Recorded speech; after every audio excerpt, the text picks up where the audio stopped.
Good afternoon. Mike Dugan here. Today we have a special edition of the Humpday Hangout. We are going to be talking with some of our friends about firefighter mental health and some of the issues that are near and dear to our hearts. Protecting our brothers and sisters and doing the right thing. And while we're talking about that, we want to just ask everyone to keep a thought or a prayer in their hearts and in their minds for our brothers down in Houston and our brothers in the path of the impending storm down in Florida and up the eastern seaboard, and everyone out there facing their challenges today. With me today, we have a great panel, and I'm going to start introducing the panel. I'm going to start with my co-host, Dan DeGryse. And Dan, if you could introduce yourself, please. Hi, everybody. Hey, Mike. Dan DeGryse. I'm a battalion chief in Chicago. I'm also the director of the Rosecrance Florian program, which is a program specific to treating the co-occurring issues of first responders and military personnel inpatient facility. Okay, thank you. Well, glad you're here with us. Next, we have Dena. Could you say hello? Hey, how are you? I'm Dena Ali. I'm a captain with the City of Raleigh Fire Department. Also one of the founding members of our peer support team. Father Jim. Father Jim Swarthout, from the director of Clergy and Alumni Relations for Rosecrance Behavioral Health here in Rockford, where I'm the chaplain on our Florian unit with Dan, and do trauma and spirituality issues with the men and women that come to us. Okay, Jeremy. Hello, I'm Jeremy Hurd, and I am part of the peer support team down in Florida. My picture's not coming up, but I guess it doesn't matter because I like seeing you better, Dugan, anyway, so it's good. I'm down in Florida, Palm Beach County, Florida, and I'm part of the peer team. I'm the chaplain there as well, and also part of the Florida Firefighter Safety and Health Collaborative, which really works hard to give a lot of information around the state and hopefully around the country. And I also am privileged to be part of the Rosecrance advisory team that Dan just spoke about, having that input about that as well. Okay, thank you. And last but not least, my good friend, Johnny Walters. Johnny. Hey, guys. How you guys, everybody doing? Great. Good. So I'm John Walters from Sons of the Flag, and we help burn survivors all over the country. I'm also retired from FDNY, as Captain Dugan is also, and we do some speaking around the country on mental health in the fire service, and we're just here paying it forward. So looking forward to helping everybody. Beautiful. Thank you. So we're going to start today. We're going to talk a little bit about some firefighter mental health issues.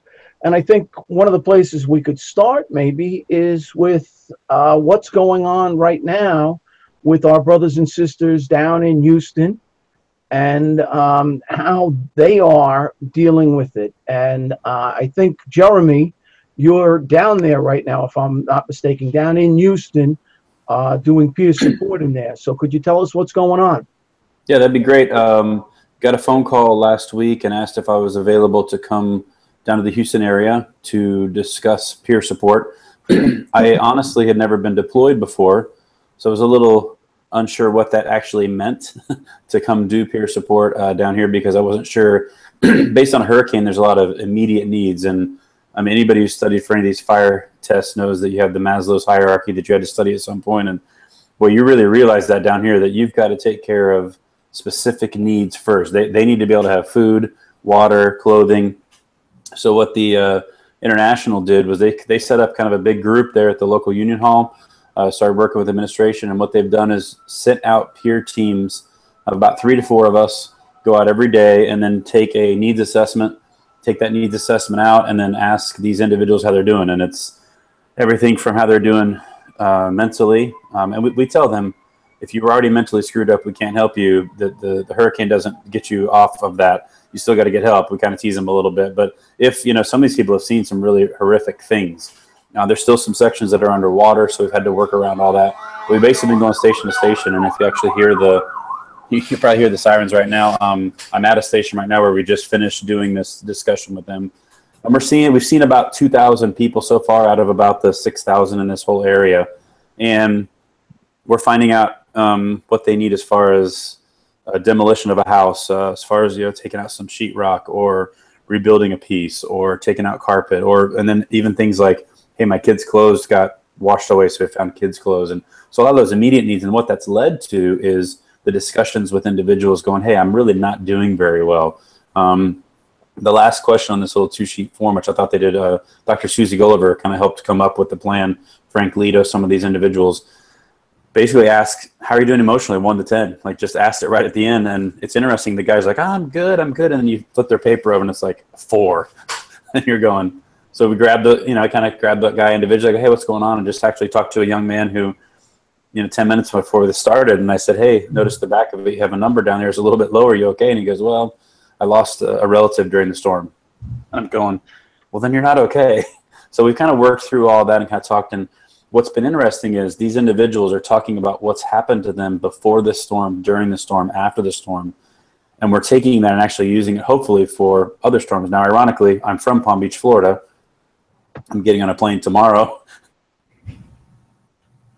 to my area. And my buddy from the union here, Joel, we already talked about taking some of these things back with us to get ready for our people. So we've already made a list of our peers, a list of our CSM people, a list of our chaplains, and said, hey, everybody be ready, because we always think about electricity, water, batteries, and those are important, but we also need to be ready for that long-term care. And so what we've done is we've actually really worked hard at these meetings to shift this towards the Texas group. And so we take a Texas member with us everywhere we go and introduce them and say, hey, and I mean, some of you guys work at departments like mine that are kind of mid-range, and some work at very, very small departments where you know everybody.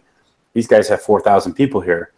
They don't even know half their peer counselors, so we're introducing them and making sure they know who they are. So it's been really positive. I've been telling each of them, I'm like, first of all, we're all proud of you, because they've done such an amazing job of working through it. And I think the biggest thing we've found is when you work on a 24/48, or as these guys here, like a 24 on, 24 back on, and then there's overtime in there trying to keep people here. Some of these individuals also work for other departments too. They work double down here in Texas. You got people who are gone from their home for 7 days and on boats, literally on boats, every day going out and making runs and coming back. And 7 days later, they're like, okay, now let me go look for my house. Let's see what's going on. So it's been pretty impressive how significant the damage has been, but also impressive how well the local community has come together, and then the peers in particular have come to help. And they're really set up for success down the road. They got a lot of work to do, but they've been set up for success. So, Jeremy, I got a quick question. I know you've been in the fire service for 12 or 14 years. You've been peer counseling out there for a while. You said your first deployment. Anything surprise you? I would say the thing that surprised me the most is how good Bobby looked. But the other thing that surprised me was how resilient everybody still tries to be in spite of what's going on here. Like, these people have really struggled and suffered, and they're like, I'm good. And I know we all know that. Oh, I'm a firefighter, I got it. I'm a firefighter, I got it. But instead of just saying, hey, I need help, I'm going to go get help. Instead, what we find is they keep saying, I'm good, I'm good, I'm good. So I thought we would actually come across like really broken people. I thought we'd really face some people who are, hey, I'm struggling. I've had some really tough times. I've lost my home. Even the people who lost their home weren't telling me. And then I actually saw it on the paper and had to go back and find them. That's probably the thing that surprised me the most. As far as being able to do the job and dealing with it, we're firefighters. And actually, I was at a conference that Bobby spoke at last week and talked about the fact that we as firefighters we do what we were supposed to do. And that's what these guys have done. These guys and girls have just done a tremendous job of just doing their job. But what surprised me is I'm good, I'm okay. And I thought, man, of all the times, after a hurricane and a devastation like this, oh, surely they're going to be open. I'm good. I don't need your help. So that's been a little bit surprising, and it probably shouldn't be, but it has been a little bit surprising.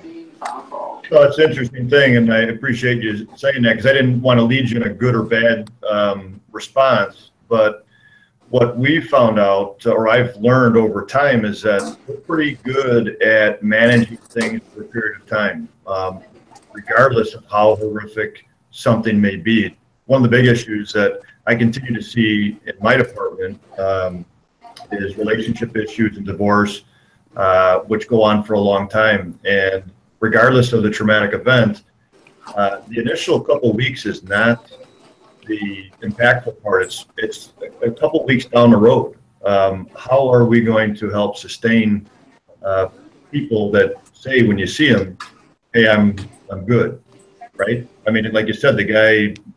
I mean, we learned this when we were out in New York and we walked Ground Zero and we were talking with people. And I remember just having a conversation with a guy. And again, we weren't going up in that Maslow's hierarchy. We just talked about the big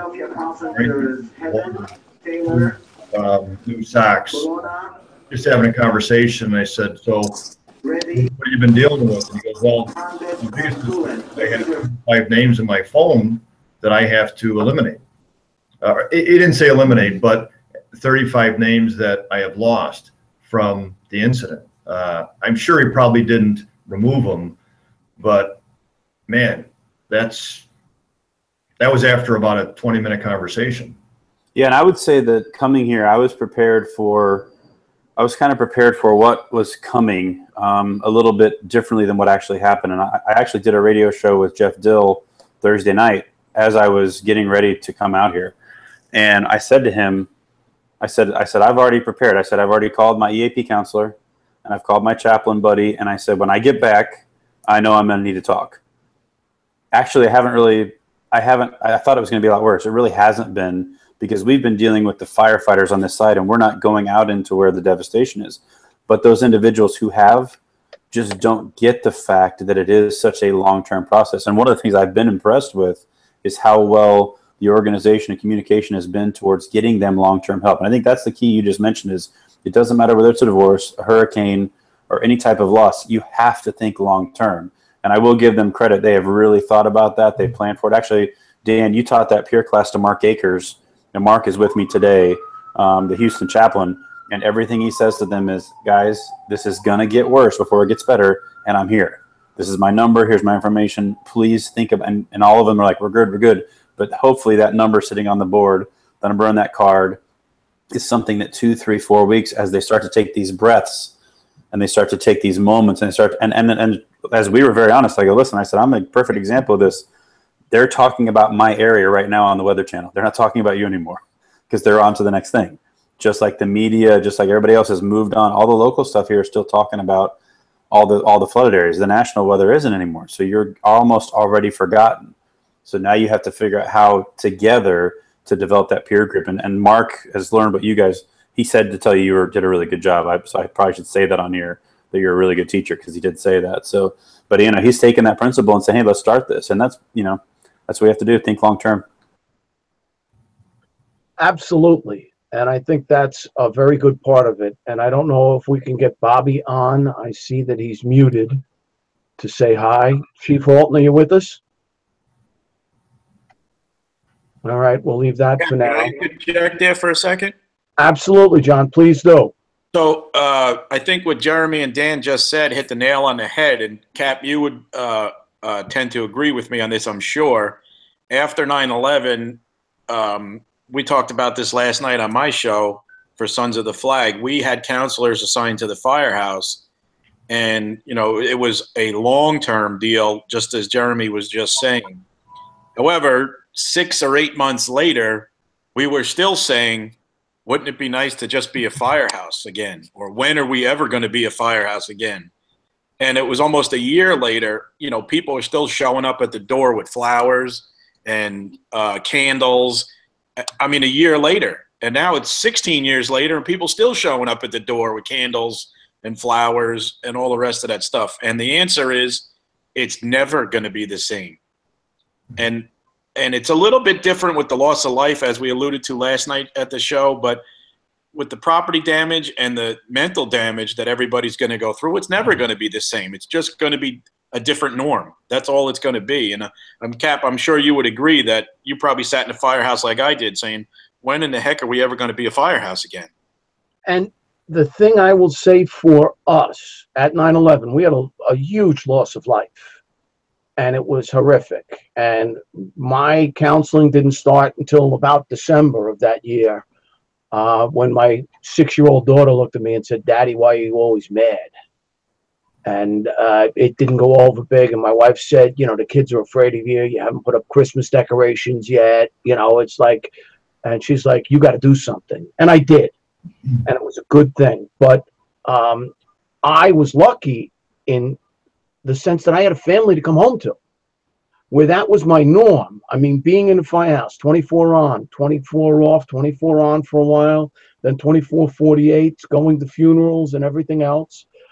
We talked about it, certain triggers. I mean, for me, hearing the bagpipes playing, going home again, at some point got to a point where, to me, it drove me crazy. I walked away. I started crying. The smells. I mean, you talked about the Vicks Vapor Rub. The smells of decomposing flesh, unfortunately, that smell at ground zero. There are certain things that will bring me right back there. And I now know how to deal with it.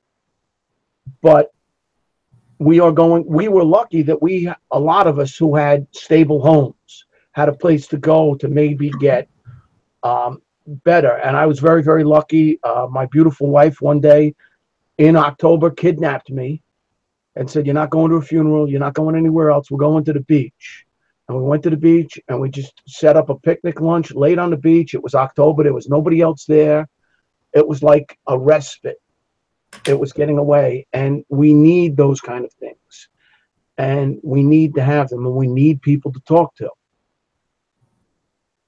So, Father Jim, please. Yes, it's all about relationships. If I could say to everyone, you're participating in listening to this program. You're learning, you're participating, you're listening, you're engaging it in your mind and your heart, and then we're called to activate on that. So certainly all of us around the table here or the screen here or what's going on with you down there, Jeremy, is opening up relationships of conversation, critical conversations. And in those critical conversations, we come to trust and believe in each other.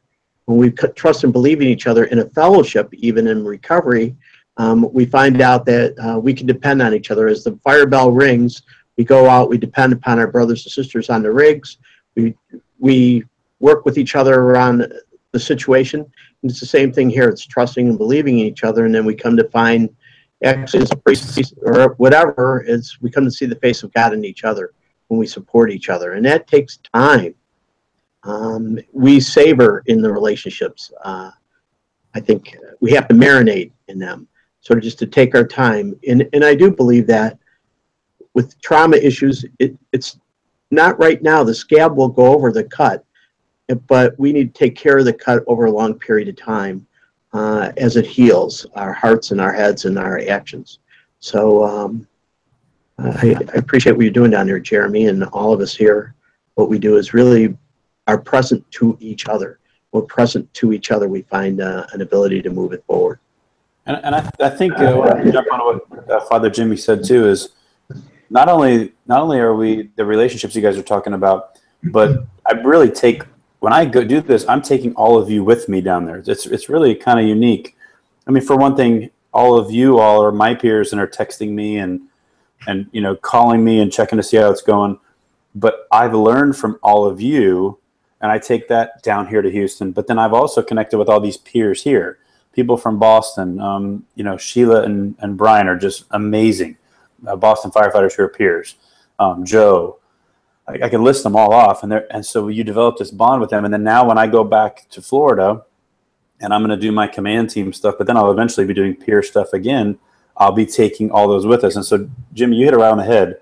All of us start working together. And even though I wasn't at 9/11, I've learned from you guys who were there and guys like John who've shared with me and learned from that story to be able to help other people. It's a really powerful, it's a little overwhelming because there's moments where you're having a conference meeting, you know, conference at the end of a day and you're doing a debriefing and all of a sudden you can feel a little bit of everybody's getting a little lump in their throat going, okay, we're doing something good. And I don't feel like we did a lot, but we really helped some people. And that's a really powerful relationship builder that we don't want to overlook. Right. I think if I could use just 2 words, we're all wounded healers. We take our wounds and our hurts and then and our struggles and our relationships, and then we become the ultimate healers. We're all wounded healers in our own way. Absolutely. Absolutely. And Dena, what do you think? I mean, you've been sitting there listening to us, please. Well, I was actually just thinking, if there's any good that comes out of a tragedy like this, it's the fact that we talk about the peer support and we admit at times like this that it's okay to utilize peer support. And I know talking to Jeremy, talking to Chief DeGryse in the past, peer support and asking for help has never been easy. It's never been okay. And we're trying to change, I say change culture. Chief DeGryse doesn't like that term, but we're trying to change our thoughts to where people will admit that they need help and they will reach out, because unfortunately, our problems in the fire service, especially with mental health, aren't always from the traumatic events. It's from accumulation of events. It's from home problems, family problems. It's from trying to hide your problems and trying to mask them, being afraid to admit that you have them. So we want to change those attitudes to where people are more inclined to talk to others about them. Absolutely. And the other thing that the fire service is well known for is self-medicating and treating our problems and taking care of those problems by medicating ourselves. That's right. And, you know, when I look at myself compared to this panel, I'm the oddball because I have the least amount of experience, and especially least amount of experience on this subject. But I've done probably a lot more research on it because of my lack of experience. And that's where all the fingers point, is that we hide our problems and then we turn to those coping mechanisms. And for us, it's typically alcohol. And we use that to kind of hide what we're going through. And then that just makes the problem so much worse. You lose your health. Your decision making starts to decline. You start marking out from work. You start making bad decisions, and it just gets a lot worse. And in the process, instead of building these relationships like we are destroying relationships. The people we love are tired of us. They're tired of our stuff. Or we decide that we are going to drink and go out and have an affair, or find something easier, or do something different. And we react, and we are trying to heal ourselves, and we don't do a good job of healing ourselves. Right. I'm a good example of that. Yeah, and the one thing that alcohol does that we don't recognize or we don't realize is it makes it easier to isolate, because now you have something, so you no longer want to be around your family. You no longer want to socialize because you just want to go sit alone and drink, or go out and have, you know, those false relationships and friendships and drink. It just makes it so much easier to isolate yourself and pull away. Absolutely. I don't know how much each of you want to share, and it's certainly, I don't want it to have a negative connotation or kind of lead down a negative connotation here. But just like anybody that's watching this thing, you know, and you're all leaders in your own way, in your own area. We have people from all over the country, and hopefully people are listening.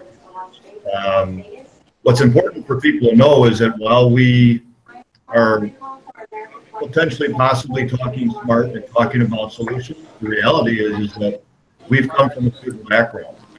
And why are we here? What are we doing? I met Jeremy, I think it was 4 years ago, through Bobby, because Jeremy was doing some stuff in Florida, and we got connected. I met John 3 years ago, and we mutually agreed to try to share information about how to get people in a better quality of life. I met Mike Dugan out on the East Coast, or the West Coast, when he lived in the East Coast. Passengers, we shared a little bit about himself. I shared a little bit about myself.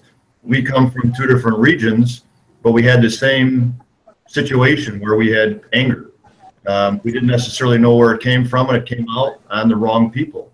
And it was through addressing that. And I hope you don't mind me sharing that, Mike. And Not at all. Not at all. Because I mean, I'll be honest with you. I looked at you as a, you know, as a large stature individual that came from a great department with a lot of history, that not much could knock you down. And I know that when I've shared a little bit about myself in regards to things that I'm not proud of, it was very eerily similar to things that you experienced. And thank goodness for us being able to reach out to the right people to get support, really. help, treatment. It's really support. Having a conversation with somebody and realizing what was going on and working past that. And I'm proud of my ability to get past that, but I don't want anybody to look at me like I'm anybody special. Really, about 5 years ago, I realized that there's not a lot of people out there that are willing to go on a Google Hangout, to go out in front of a group of people and to really share about what's going on with everybody that we kind of quietly talk about in our own home or to ourselves. So something like this that's supported by fire engineering and Bobby Halton, it shouldn't be new. We should be able to. So I really want to ask all of you, why are you here? I know I sent an email to all of you and asked you to why are you here, and where do we need to go? Well, let's bring Bobby in now because I think he's getting on a plane in a couple of minutes, and just ask him about what he has to say about this. Chief, can you hear me? Yeah, I got your mic. I'm sorry, I'm in the airport. I'm heading to the... No, you in an airport? That's very unusual. You're such an ass. Okay. I'm heading to the cancer and NFF cancer thing, so, which I know nothing about, but I'm going anyway. So, like most things in life, I don't know. I'm here because I know nothing about mental health either. I don't think any of us really do. Like Dan and I always say, we're at the beginning of the beginning. It's a wild time. And the Dallas Fire guys are joining us here. This is pretty cool. Hey, they just went walking by. Hey, fellas, how are you? Dallas Fire Department just came. I don't know if they're taking somebody off my plane or on my plane or what they're doing, but here they are. That's just pretty cool. See, we're working. We're working. Okay, good. We're working. The troops are on it. I'm not sure why they're here. So they got somebody called them. Pretty cool. So yeah. Anyway, so I think it's just a chance to try to reach out and we all got things that bug us from time to time, and I think that there's ways to create a just culture, but we can't create a just culture if we don't know what the bumps in the road are that create unjust cultures, right? So when it comes to mental health, for me, it's about how do we make fire departments, fire organizations, the fire service a safer place for the men and women who want to do it, at the same time recognizing that we're all fragile people and things can happen to us that are going to mess with our assumptive worldview and we may get sick and that can mess with us, but that doesn't mean that we can't be good firefighters. And so I think part of what I'm hoping will come of this someday, with smart guys like Dan and others that are actually educated in the field, are coping mechanisms for all of us, for our strategies for us to help people go through some of this tough stuff, and just a better environment for the folks who are going to come after us. And this is the greatest job in the world. I mean, bar none, especially for men and women like me that are, simple folks that like to work with their hands. And it doesn't mean that we can't get jacked up by the stuff we got to do. So I think it's a really great opportunity to get hooked up with really, really caring, decent people like the folks at Rosecrance and other institutions like Rosecrance that really, really care of people, because part of like when you get jacked up is you don't know you're getting jacked up, right? And part of like mental health stuff is that you don't want to admit that it's happening to you, and that's where the line "I'm fine" comes from, right? We're always fine. I've been fine my whole career, but there's a fear, and Dan made me research stigma, and it's not an unfounded fear. What I'm finding out is something that has been reinforced by not only society, but by the government and by all kinds of agencies, to where getting mentally, having your normalcy or your normal functioning capabilities disrupted, either due to biological stuff or social things that happen to your events, is scary, because the world is going to look askant at you, and it's not just in the fire service; it's everywhere. So it's pretty. As usual, Dan scares the hell out of me, and it's just because he's a really mean and cruel person, and he likes to hurt people. So I'm just kidding, but he does scare the hell out of me. So anyway, that's why I'm here, and hopefully we can you know, like they always say, leave it better than you found it. But more importantly, we can take care of each other better. And it's just great to be able to hang out with guys like Mike and Dan and Jeremy and Dena and people that, and of course, Father Jim, and people that really care, you know, which just really just makes you feel good about everything. So, and I love you, and I got to get on a plane. I think, Bobby, we're chosen. Bobby, you're chosen. We're all chosen to be with and for each other. Yeah, well, I was chosen last. So yeah, okay. Crazy guy. Okay. Well, and I think Bobby made a great point when he said, we're sick. And as a firefighter, if I had the flu or I had something really bad, I was sick, I was running a fever, I wouldn't go to work. But we don't treat our mental health issues the same way for these people. Yeah, I sure am. Hi, Mike. Good to see you. See you again. Heading to the summit? Oh, I'm sorry, guys. I'm stumbling on Google Hangout. I just mute me. This guy's going to yell at me. Sorry, I just ran into another firefighter here in the airport. Here, there's Mike. How are you? Doing? Good. You guys can mute me. Yeah, I'm heading to the symposium yourself. Yep, same thing. Nice. Okay. Let me go. Turn me off. Okay, Bobby. Take care, brother. Take Love care, you guys. Bye-bye. Take care, Chief. Go ahead, Dena. I gotta hang my. So one of my friends just had a suicide in their department, and their department gave that firefighter the full funeral, the full services. Well, that created a lot of problems internally with the department because that department hasn't quite gotten on board like we have. And a lot of the members were upset. They thought that this member who completed suicide was a coward. And they don't believe that the department should have given them full honors. They want to hear our thoughts on that. Well, okay. My thought, suicides are so common anymore in the fire service, and just reported are amazing. The numbers, they would double the number of line of duty deaths if we included the suicides in the line of duty deaths, and those are the reported ones. And then the backwards ones, the accidental overdoses, the car accidents with alcohol involved, the other things where things don't happen. I think it's part of the job. And I think our duty as a department is to try to prevent these before they happen and to find a way to make it okay for people to reach out for help and help prevent this. I give the department credit for making this a line of duty because for somehow that individual was injured. They were hurt in the department. And that's my 2 cents. Well, I can tell you, this is a conversation I had with Bobby several different times, and it goes with leadership is, and the word culture, which I'm getting away from culture, is it needs to come from the top down. It needs to come, and if it doesn't come from the top down, it needs to come from one of you as a leader. That person needs to look at themselves and lead them past that ignorance.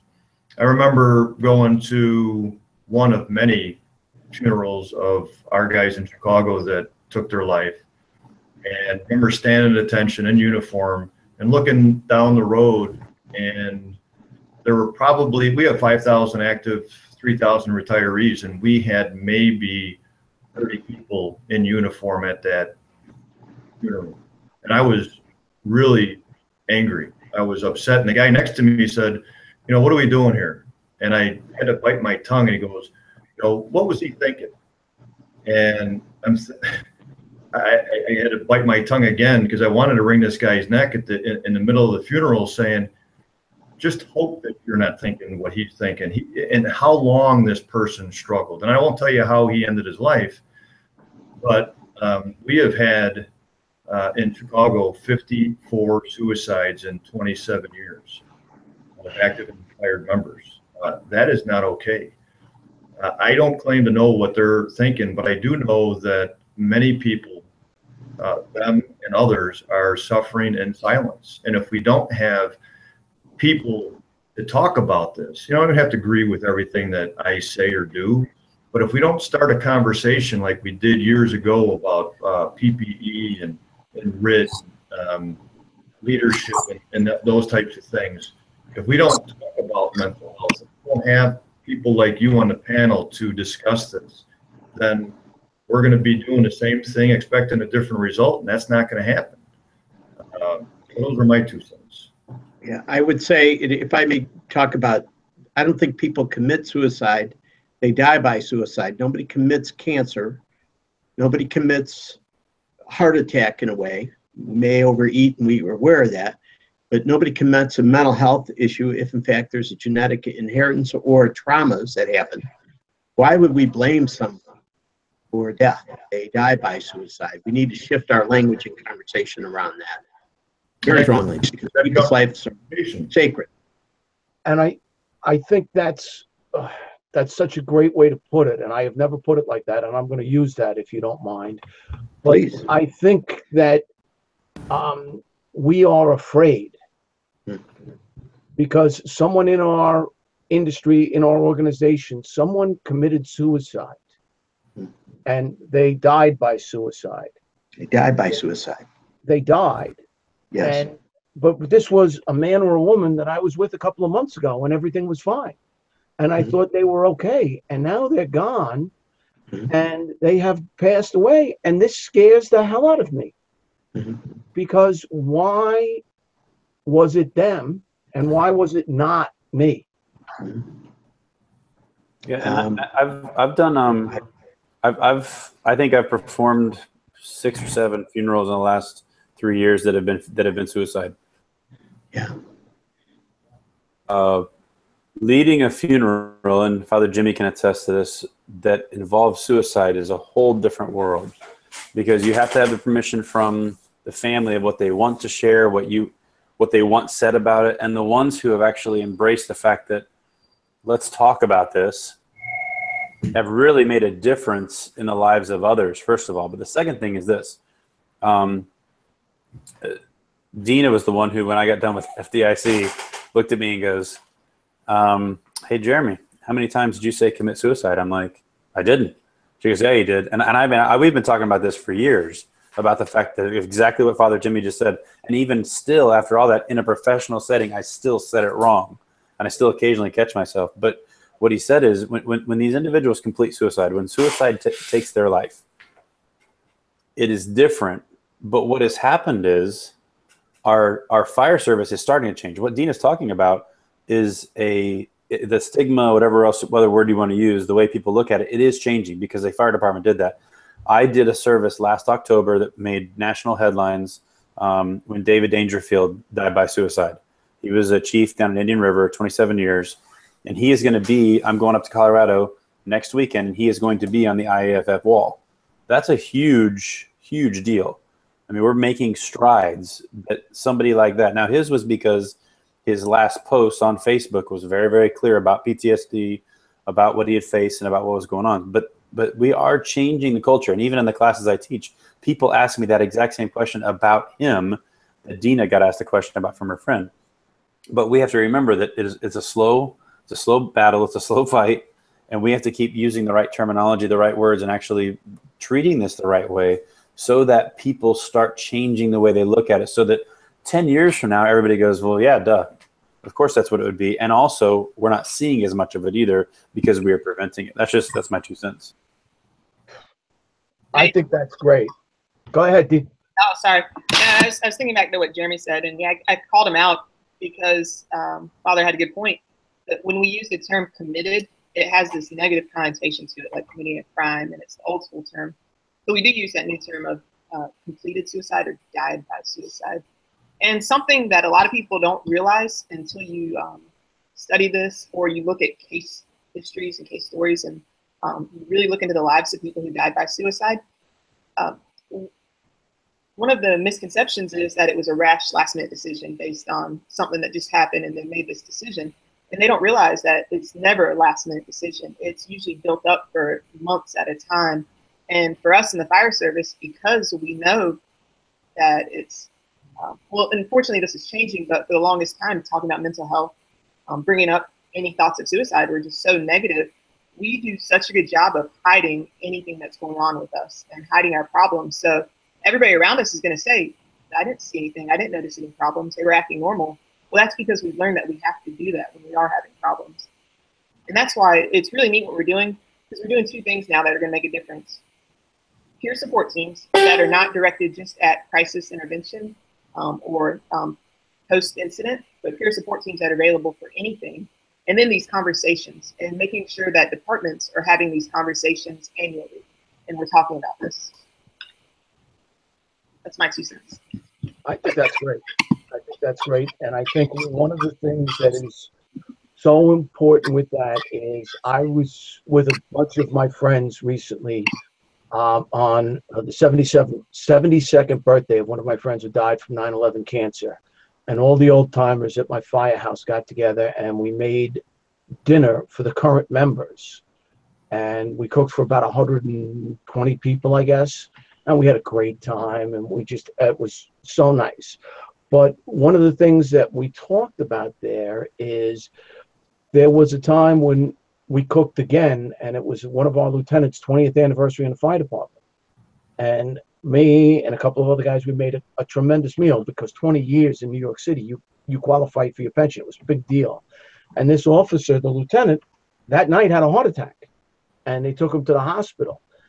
And a priest came by later in the evening and to see how we were all doing. And Father Judge was just a great man. But I developed a relationship with Father Michael.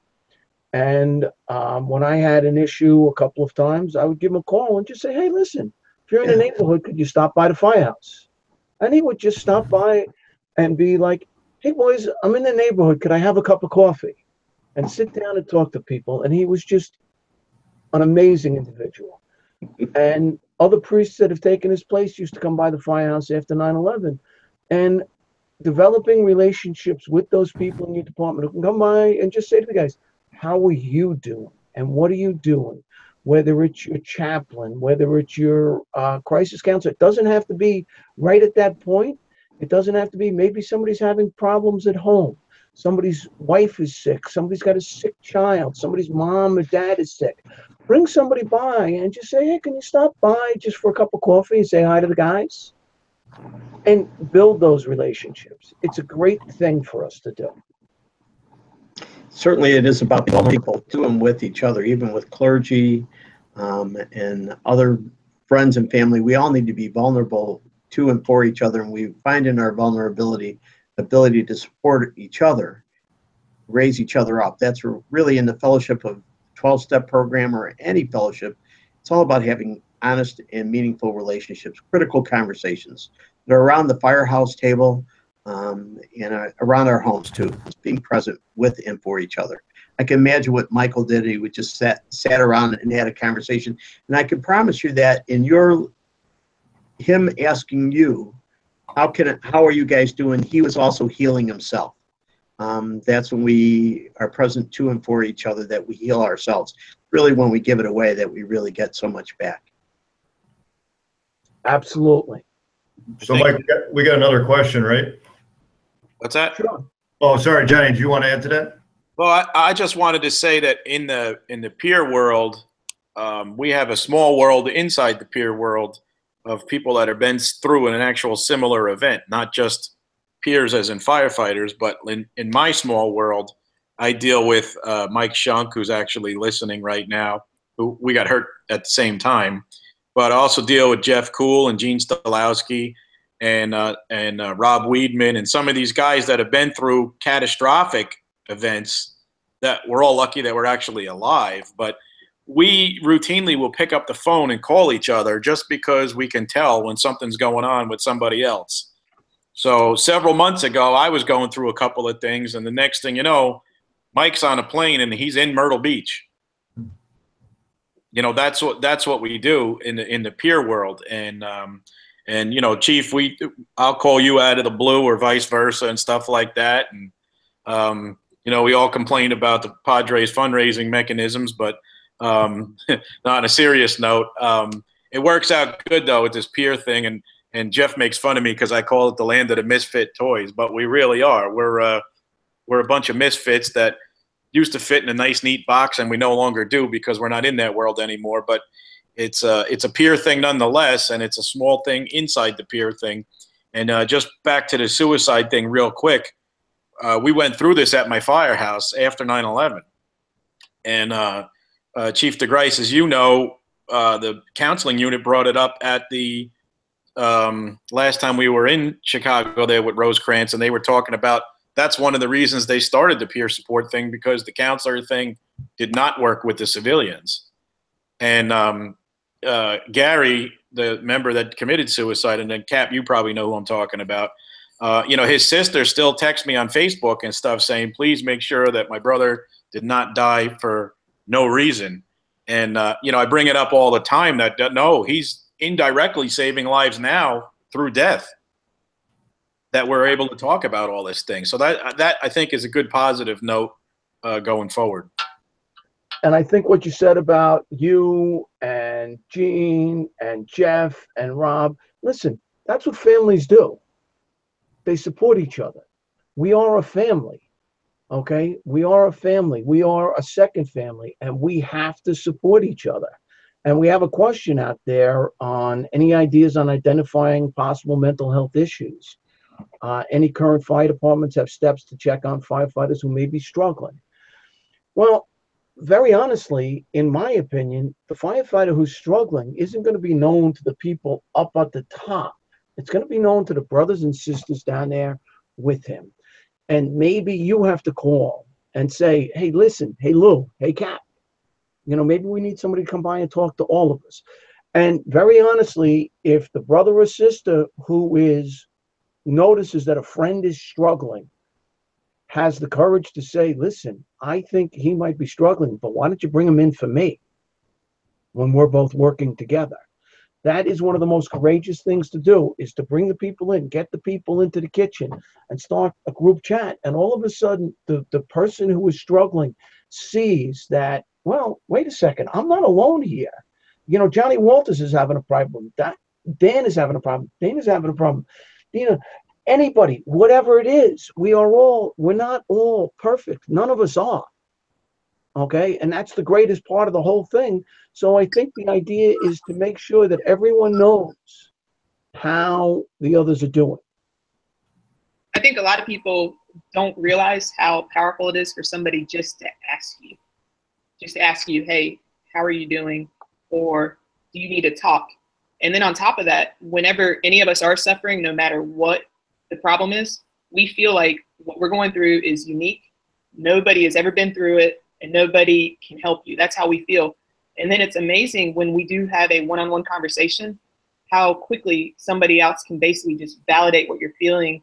And once you hear from that person that, hey, it's okay to feel this way, or I felt that way before, or I understand why you feel that way, how that can make it. When you are worried about somebody, it's not a matter of going through the chain of command or, saying, hey, this person is a liability. It's a matter of just saying, hey, I'm worried about you. Do you need to talk? I think that's great. And it's so powerful. And it's so on spot and if you're in a group setting, I always thought that, calling the priest or somebody else to have them stop by. How's everybody doing? Does anybody need to talk? Here's my business card. Here's my phone number. Call me if you need me. It's a great, great thing. It's part of what we do. The connection's just here, and having that open and honest conversation will always make that happen, because we become vulnerable to and for each other. And when we do that, we find that, hey, we could really reach out to another and be present to them. We are in all this together. We're part of this big world together. And Jeremy's work out in Houston or wherever Jeremy may be, and your work, Johnny and Dan and Dena and Chief, we all do that together, but we're in different parts of the country, but really our hearts are still connected. I mean, just the miracle or just the gift of being able to do this online. We're talking to Bobby as he gets up into the air. that we're able to be present to and for each other through the internet or whatever it needs to be too. But certainly across the flesh, in a way, handshake, a hug, really is authentic also. Yeah, the other thing too is don't wait for your department to do something about it. I have a lot of people that ask me, I'll teach a class and I'll teach another department. I'll say, well, our administration just doesn't get us, or our administration doesn't check on us. We got to check on each other. It's exactly what you guys are talking about.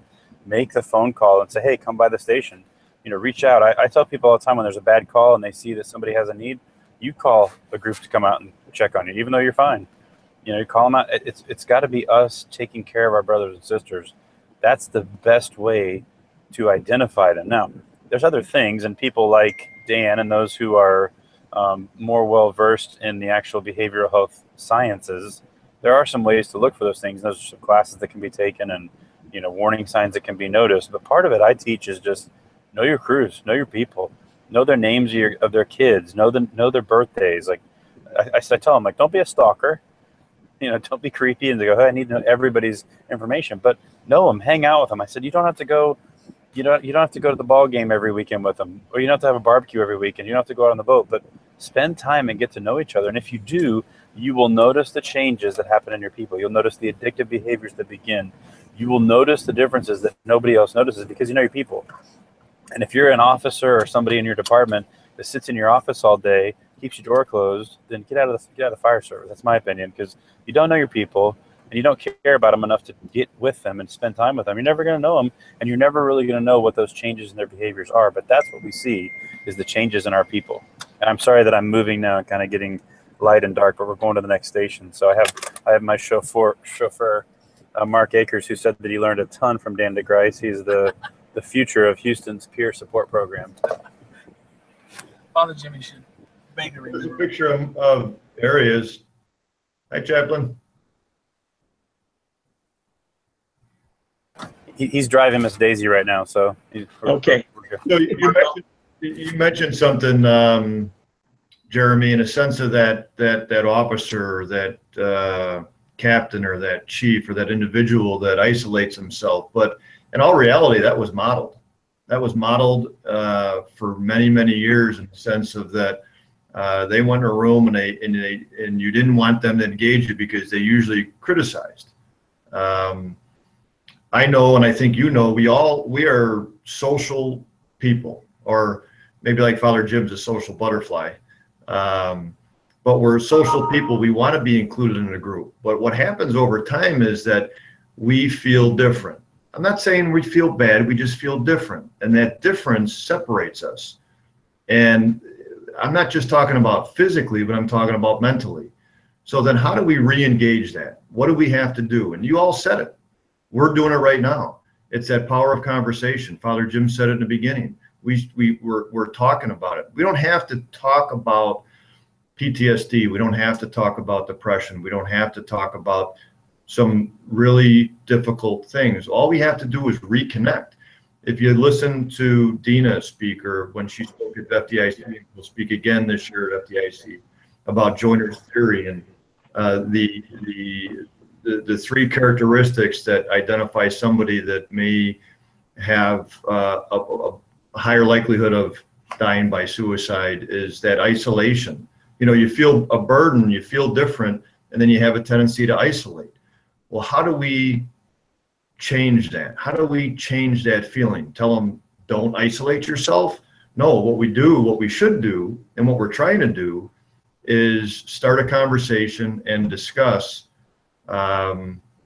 these topics so we re-engage the person physically and mentally, and obviously with Father Jim, many people spiritually.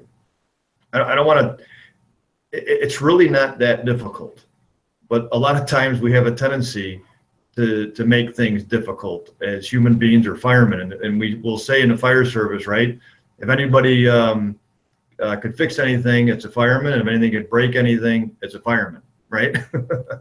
But it's really pretty simple in regards to how we could change the direction of the issues that we're talking about that have been there for a long time. It's just the power of conversation, which really leads me into what fire engineering is doing, what all of you are doing here at the panel and what we need really 100 more people to do. And that is to be willing to talk about it, be willing to share about it, be willing to train and teach about it, and be on, you know, in the next Google Hangout, there could be 5 other people that are leaders in their community, from the West Coast to Canada to Europe or wherever. This issue is not exclusive to us or the United States, right? Absolutely not. So yeah, we're getting very close to the end. We got about 4 minutes left on our Google chat. It's amazing how fast that hour of time goes. So I want to, I'll start with Johnny Walters. Johnny, any closing statements? You know, I'm just thankful to be part of the thing like this. I'm looking forward to being at Rosecrance and doing the class with you, Cap, and we'll be doing it again at FDIC. Hopefully Jeremy doesn't get shut out of everything this year. And I hope your chauffeur can find you a barber on the way to wherever it is you're going. Oh, jeez. No, seriously, though, just thankful to help pass it along here. Being an alum of the Rosecrance Florian program, I'm just trying to pass it forward and share my experience. And Cap, we talked about it last night about just putting more tools in your toolbox, and that's what we're all trying to do here for the average Joe Blow firefighter. Absolutely. Well, thank you, John. Thank Jeremy, you. go ahead. Any last words for our listeners? Just want to thank everybody for their prayers for Texas. I know they've doing a really good job, and I'll tell you they're really doing a great job taking care of their people.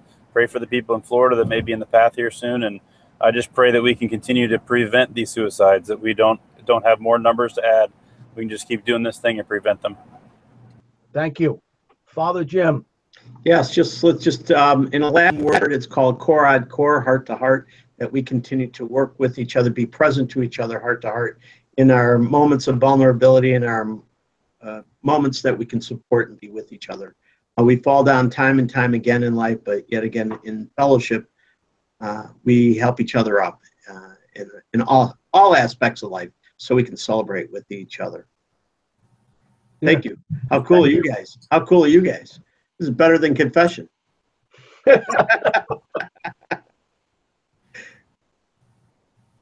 Oh, my turn. Your turn. Thank you guys for including me. I think just in closing, we just need to remember how important peer support is. And like DeGryse said earlier, it's not complicated. We don't have to make it complicated. It's simple. It's just being there for each other. And Jeremy's really humble, so he won't mention everything. But after Chief Dangerfield completed suicide, Florida really stepped up, and they created the Florida Firefighters Health and Safety Collaborative. And there's a really awesome podcast on, it's called Behind the Shield. Episode 39, they discuss that, and they discuss how they built their peer support program. It's really valuable. If you get a chance, definitely take a listen. Episode 39. Okay. I will listen to that, definitely. Thank you. Dan? Well, if I could say that I appreciate anybody that's come on the Google Hangout with us.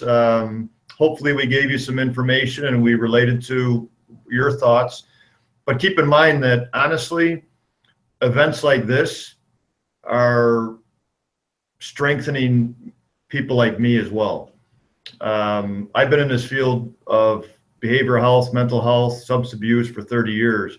And it's conversations like this with other people that are across the country that keeps me doing what I'm doing, hopefully doing the right thing. But we're looking for people like you, just like whenever we do a presentation for the next generation to keep this going, sustainability. I'd be remiss if I didn't just share that September 21st, 22nd, we're doing the 2nd annual Rosecrance Florian Symposium. You could look at the speakers, and we have several of them on this Google Hangout right now, that if you go to www.rosecranceflorian.org, you can see the lineup that we have and come join the discussion. I think it's great. I look forward to being there with my good friend John Walters and presenting. But I would like to say a couple of things about this. Number one, our world has changed. And we're changing it in a lot of good ways, but we're also changing it in a lot of bad ways. When I was a young fireman, we used to sit around the kitchen a lot and talk because nobody had a cell phone, nobody had an iPad, nobody had anything else. I think one of the things that we have to get more involved in our fire companies, in our firehouses, in our stations, is interpersonal communication. Talk to each other after our meals.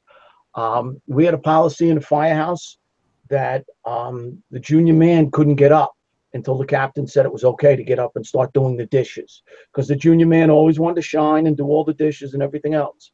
But the junior man, we had to sit down and talk for 5, 10, 15, 20 minutes, depending on whether we got a run or not or anything else. And some firehouses I was in recently made their firehouse kitchen a cell phone free zone.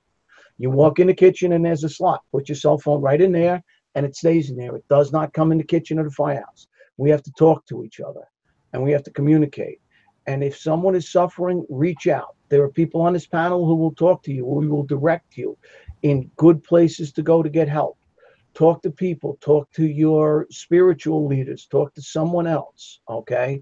But please, please talk to someone and talk to each other and have each other's back.